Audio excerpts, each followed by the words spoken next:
What's up mga kaburbs? Pupunta tayo ngayon sa damuhan mga kaburbs.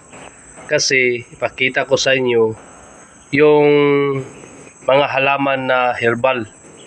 Mga kaburbs, sino diyang may taas na sugar, may diabetes,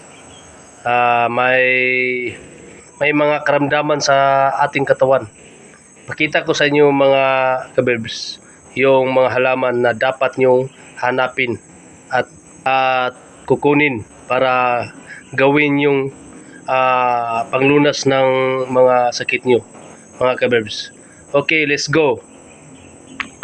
What's up mga kaberbs? Good morning. May ipapakita ako sa inyo na mga halaman. Itong halaman guys, makikita lang ito dito sa bukid or either dyan sa tabi-tabi ng mga bahay nyo, baka mayroon dyan. Ito maganda ito sa may diabetes at mataas yung sugar.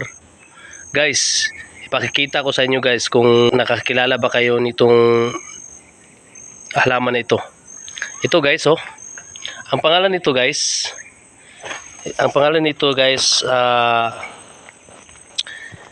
sa amin tinatawag ito na kabaring. Pero sa English guys, ito ay sa Tagalog, ito ay ampalaya.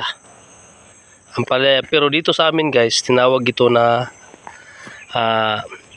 halamang kabaring.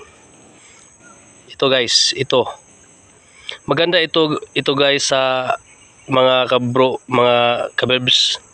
Maganda ito sa may diabetes, may mataas yung sugar. Ito makikita mo lang dyan sa tabi-tabi nyo, tabi-tabi ng mga dyan sa mga gilid ng dalan, yung daanan nyo, dyan mo lang ito makikita. Sa amin guys, ito tinatawag ito na kabaring ang tawag nito sa amin. Hindi ko alam kung anong tawag nito dyan sa inyo. Kasi guys, kung sa English ito, wild ampalaya. Baka nalito kayo kasi maraming katulad nito na halaman. Pakita ko sa inyo yung bunga niya.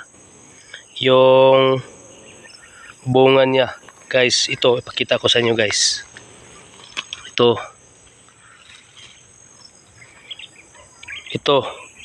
Ito yung halaman na bunga ng kabaring o wild ampalaya. Guys, ito lang kasi parang guys, ito yun. Ito yung bunga ng kabaring. Wala kasi dito guys, walang yung hindi pa nahinog. Hinog na lahat guys, dalawa lang yung bunga niya Ito guys.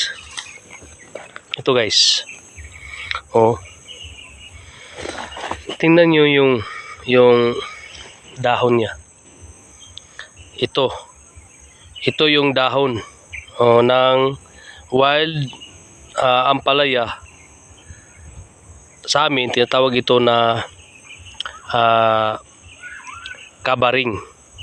Masarap to guys, pwede itong ulamin, pwede din itong lagyan mo ng gata ng buko. Masarap to guys, ulamin, gugulayin. Ito guys. Sa susunod ipakita ko sa inyo yung halaman na pwede nyong gamitin pag may sugat kayo, yung nagdurugo yung sugat nyo, para mawala yung pagdudurugo. Ipakita ko sa inyo guys yung isa pang alam ko na halaman na pwede nyong gagamitin pag may sugat kayo guys. Thank you for watching guys. Thank you so much. God bless.